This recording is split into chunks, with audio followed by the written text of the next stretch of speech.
செய்ய போகிறோம். அது எப்படி செய்யறதுன்னு காமிக்கிறேன். வெங்காயம் நறுக்கி வச்சுருக்கோம். மாசி நுணுக்கியிருக்கேன். தேங்காய் பூ, பச்சை மிளகாய், உப்பு, முட்டை, எலுமிச்சம்பழம் அதை ஊற்றி இதோட சேர்த்து பிணைஞ்சிக்கிறோம். வெங்காயத்தோட மாசியை போட்டுக்கிறோம். மாசி போட்டாச்சு. தேங்காய் அரை முடி போட்டாச்சு.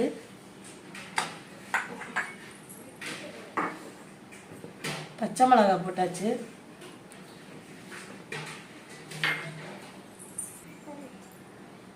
உப்பு தேவையான அளவு உப்பு சேர்த்துக்குருவோம்.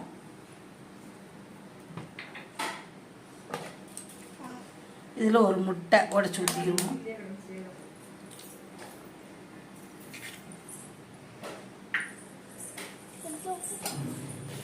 ஒரு எலுமிச்சம்பழம் இதோட சேர்த்துக்கிடுவோம்.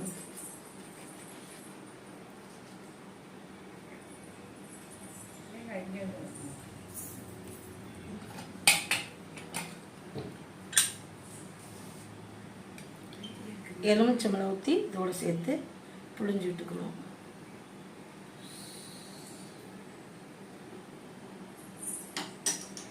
சேர்த்து புழிஞ்சு விட்டு மாசியை பிணைஞ்சி விட்டுக்கணும். பாருங்கள் மாசி எப்படி செய்கிறதுன்னு எல்லாம் போட்டு பிணைஞ்சி வச்சுருக்கேன். அதை எப்படி ரெடி படுத்துறதுன்னு காமிக்கிறேன். சட்டி வச்சு எண்ணெய் ஊற்றிருக்கேன். அதில் கொஞ்சோண்டு உடச்ச உளுந்து சேர்த்துக்குருவோம்.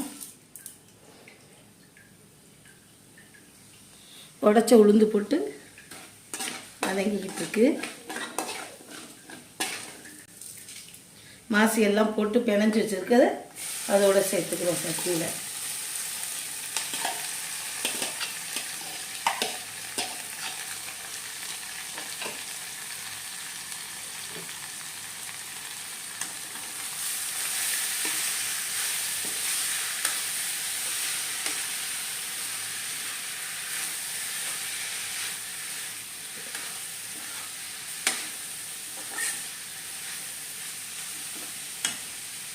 இந்த மாசி நோம்பு நேரத்தில் செஞ்சு சாப்பிட்டு சகருக்கு வச்சுக்கிட்டா சூப்பராக இருக்கும்.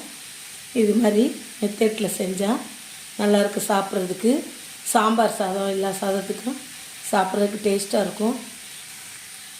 மாசி பாருங்கள் வெந்துக்கிட்டு இருக்கு.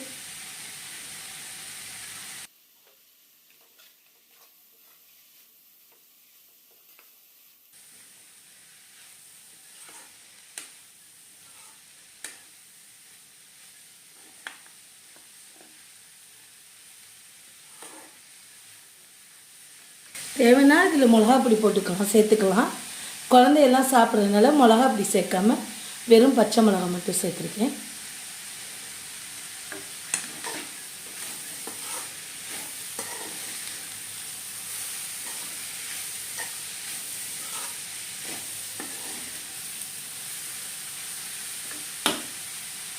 மாசி ரெடி ஆயிடுச்சு பாருங்கள்.